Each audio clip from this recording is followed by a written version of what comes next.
The sonic screwdriver is the Doctor's iconic tool that is intrinsically linked to the image of the show, as well as the Doctor Who brand, up there with the TARDIS itself. But I think that over the years it has lost its identity. The show has become way too reliant on it, and writers lean on it as a get out of jail free card way too often. So join me in this video as we dive into the problems with the sonic screwdriver.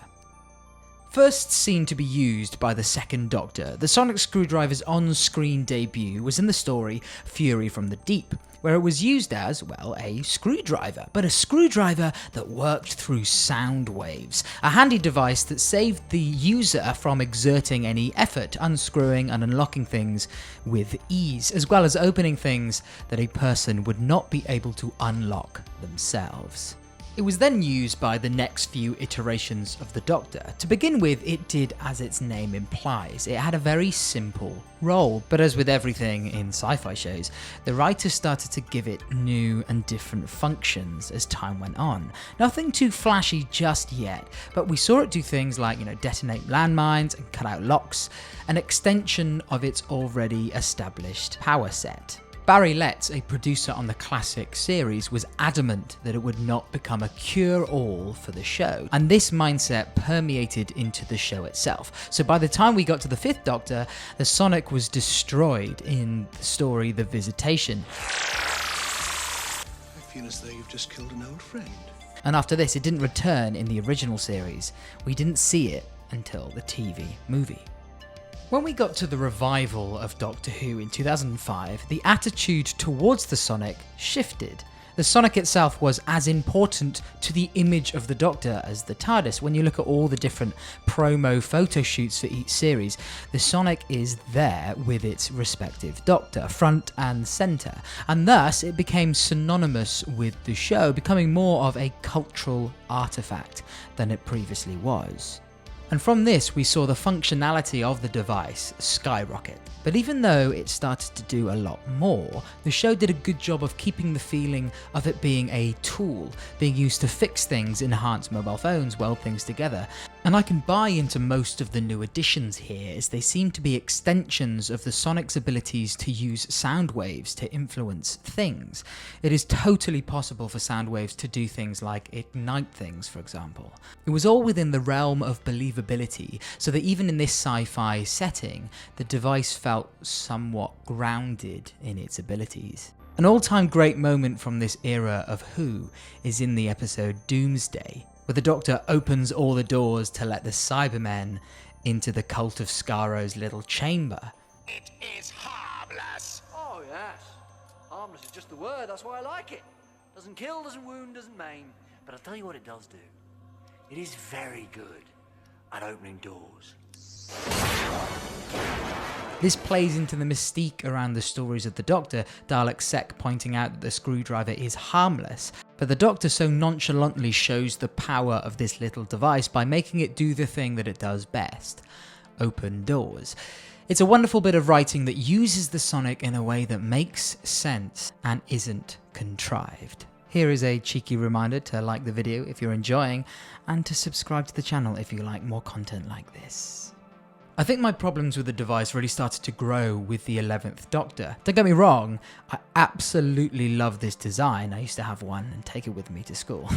But I think that with Matt Smith and onwards, the functionality of the sonic became just a lot fuzzier, really not helped by the 11th Doctor's tendency to wave it around like a weapon. But in the episode Let's Kill Hitler, it is established that the sonic has a psychic interface. So now, when you point it at something, supposedly the sonic can do whatever you want it to do just by thinking.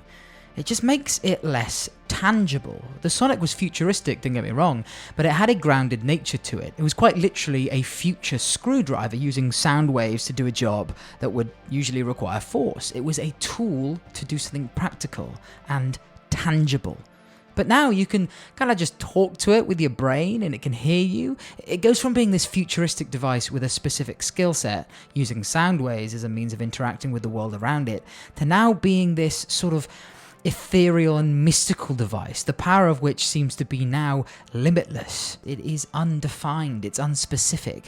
And I think that that is a detriment to it as a believable item and a detriment to the stories that it's used in. And I think this premise is what catapulted the screwdriver into the realm of being a true Swiss Army knife, and therefore being relied on far too much. We get to the point where not only is the Sonic used to do incredible things that save the day, but to do the mundane things that can be totally done by hand, and it makes the device feel less special. As I mentioned earlier, the 11th Doctor has this tendency to wave the thing around like a gun, even gets called out on it by the War Doctor. Why are you pointing your screwdrivers like that? They're scientific instruments, not water pistols. But it goes to show the difference in attitude of how this device is framed. It's now the Doctor's go-to weapon in any situation, which is never what it used to be. And I'm going to be honest with you, I really don't like the idea of the Sonic becoming a scanner. Like, that feels like it's really moved far away from its identity as a screwdriver.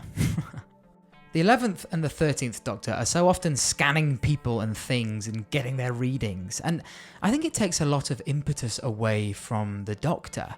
I would prefer that instead of scanning, the Doctor actually studied things more, using their vast intellect and ability to deduce and problem solve things to figure out problems with people and devices. And you know what? It doesn't even need to slow down the pace of the show. We know how fast the Doctor can think and act. We see it in stories such as Heaven Sent, or even there's this little bit in The Witch is Familiar. So realistically, the Doctor's brain can work as fast, if not faster, than the sonic screwdriver. So let that brain do the work. Having the Sonic fulfill the role of being the clever and fast thing that solves all the problems undermines the Doctor's ability and makes them seem that bit less capable.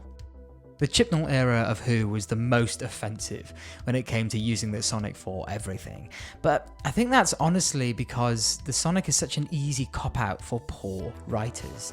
You know the phrase, creativity needs constraints. The less the Sonic can do to facilitate the plot, the more creative the writer needs to be.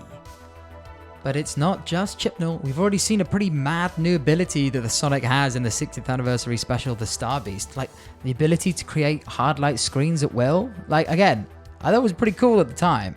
But upon further inspection, I think it's just too overpowered and boring. Like, it just doesn't fit the functionality of the device or what it's supposed to be. It just doesn't feel earned. You know, there was no setup for the Sonic to have this new ability, and it's actually never used again, so it just feels like a random get out of jail free card. And so with a new regeneration comes a new sonic screwdriver. And the 15th Doctor's screwdriver is unique, it's quirky, it's different, and I actually really like it. RTD has gone on record saying that the redesign was to make it look less like a gun, which, yes, there was quite a bit of backlash online, but maybe, just maybe, that shows his attitude towards the Sonic, which I think is promising. It isn't a weapon. It isn't a be-all, end-all tool that can do whatever you want it to do. And I hope that that philosophy permeates into the writing of this upcoming season, and we can see the sonic screwdriver go back to the role that it should have in the show. Look, I love the Sonic. I think it's iconic, that rhymed, and fantastical. I just want it to have a proper place in the Doctor's utility belt, and not just be the solution to everything. Thanks for watching, guys. I really needed to get out that ramble. I hope you enjoyed. Don't forget to like the video and subscribe to the channel. I got loads of other Doctor Who videos that you can check out, as well as plenty of other nerdy content. Why not drop a comment down below saying which Sonic design is your favourite? I think it's the 11th Doctor's one. I don't know, I just think it's cool. It's green, I like green, and it flicks out. Also, the new season is so close, so are you excited for it, or are you apprehensive? Let me know down in the comments. That's all from me. I'll see you on the next one. Bye!